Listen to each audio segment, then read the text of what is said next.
The three systems of truth is a way of conceptualizing information to help consumers sort through information to decide what is true and sort truth from non-truth in order to make important decisions. This is particularly important for parents of children with autism, because once you receive the diagnosis, and in British Columbia you receive some funding, although it's inadequate funding to fund a truly intensive early intervention program, but you need to make decisions about what you're going to do. And as I said yesterday, you probably Google it and you're given hundreds of options to consider. And a lot of those options are snake oil, and they're a waste of time. They're things that look good but won't bring about the change that you hope for because they are not evidence-based practices. And there's a ton of that stuff out there. There's a lot of competition for those dollars. So the three systems of truth was designed as this kind of rubric or model that parents can learn and apply to decide what do they feel is true, and then that will inform their decisions in terms of what are we going to commit to for intervention for our students. Similarly, if you are a special education teacher, you are bombarded with a lot of things that you could be doing, theories that sound good, but you need to sort the wheat from the chaff. You need to sort the truth from the non-truth, the partial truths, the science from the pseudoscience. So the three systems of truth are designed to give you kind of a set of rules to go by, and they're easy to memorize. I learned about the three systems of truth when I was an education assistant, right, 2 decades ago. Dr. Len Levin is a very reputable behavior analyst, a specialist in early intervention for autism.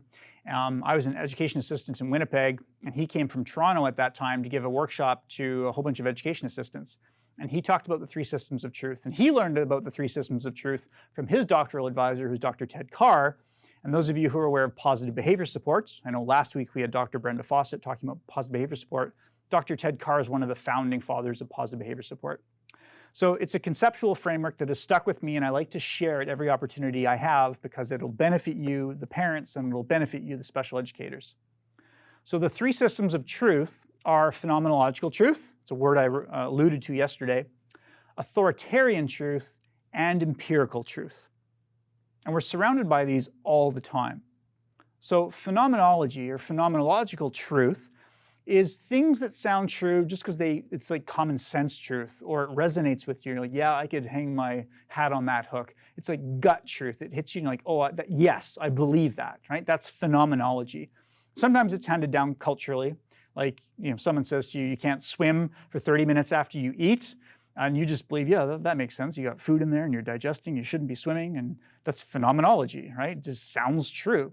And a lot of autism interventions or tactics really appeal to this. They use words that are very friendly by design to appeal to phenomenology. So you're like, I like that. That fits with my values. That sounds good to me. I believe that to be true. For example, a new autism treatment is key to teaching emotional regulation. And you look at it and you're like, yes, emotional regulation. That sounds good. I want that for my student.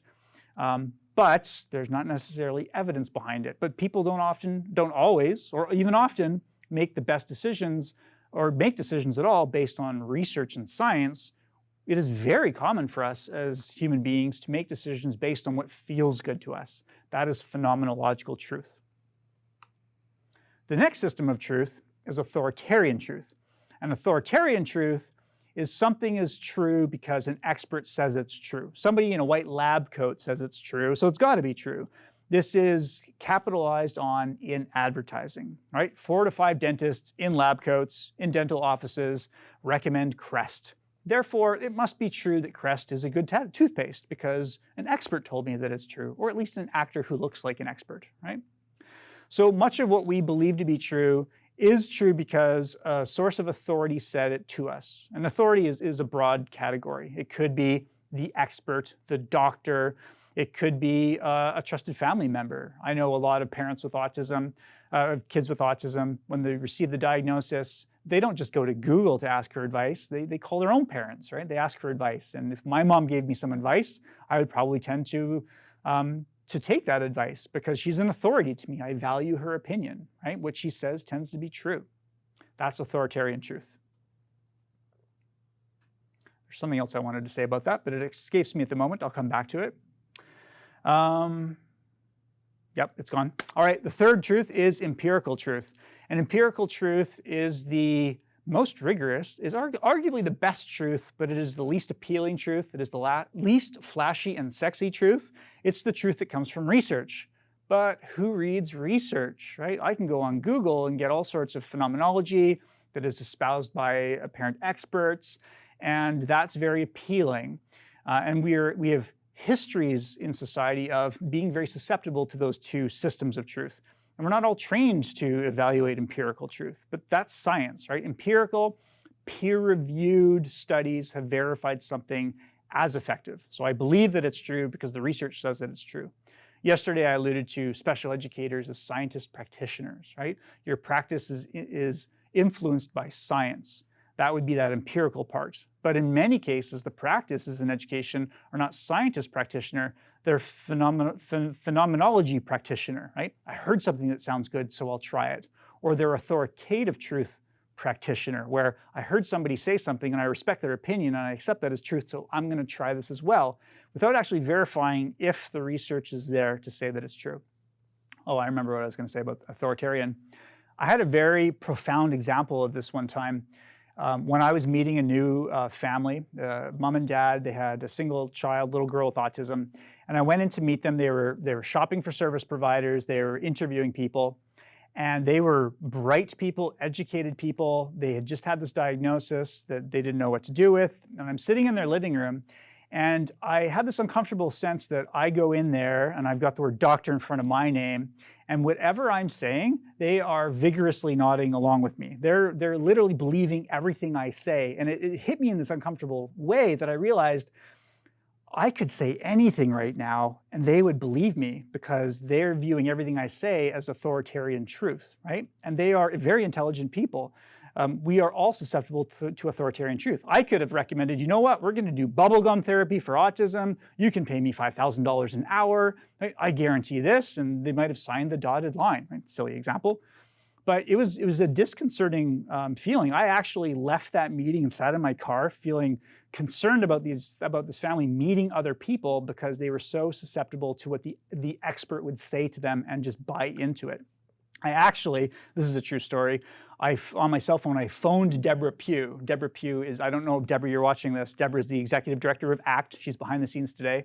I don't know if you remember this, but I actually phoned Deborah because I just needed to share this with somebody. And Deborah, it gave me some good advice, and I shared some more information about autism community training and connected the family there, right? Because you needed to point them to credible sources when they're so susceptible to whatever the apparent expert might say. Let's apply that kind of algorithm to some examples. Smoking, for example. Well, right now in 2020, we accept that smoking is bad for you. Smoking is bad for you is the truth, and that's true according to all three systems of truth. Phenomenologically, it just doesn't make sense that sucking all of these poisonous chemicals into your lungs could possibly be good for you.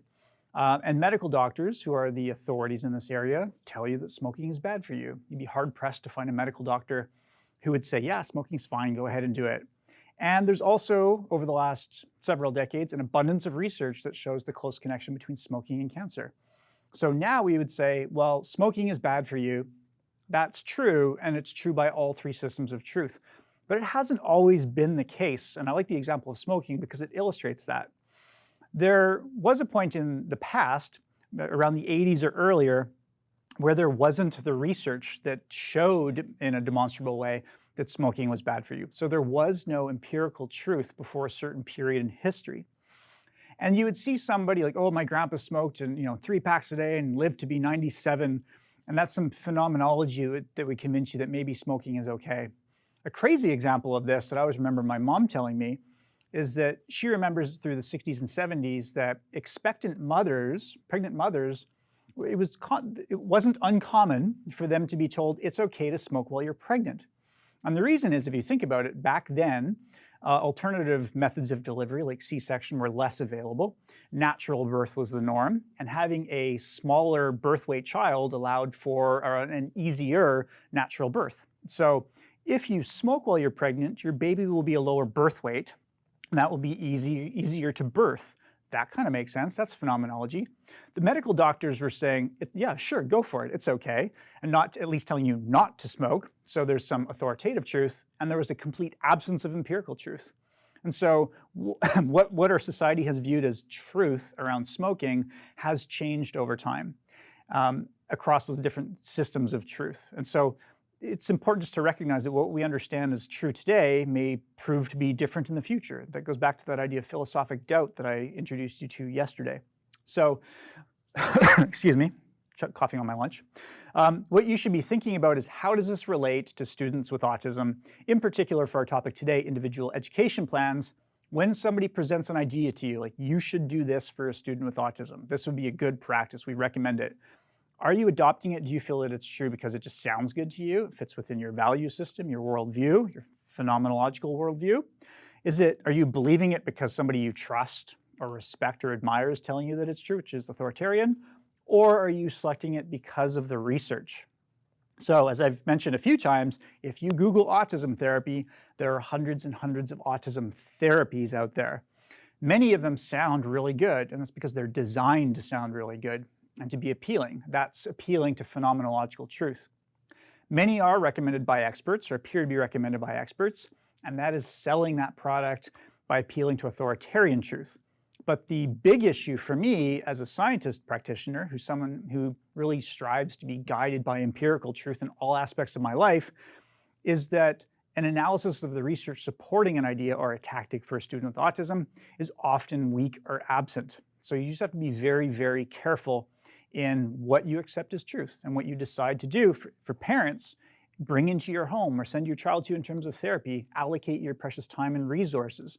And for special education teachers, how do you populate the IEP with evidence-based practices that are your strategies and tactics that are now intended to be the special and special education to bring about the learning that we've identified through present level assessment, long-term goals, and short-term objectives that we've discussed so far today.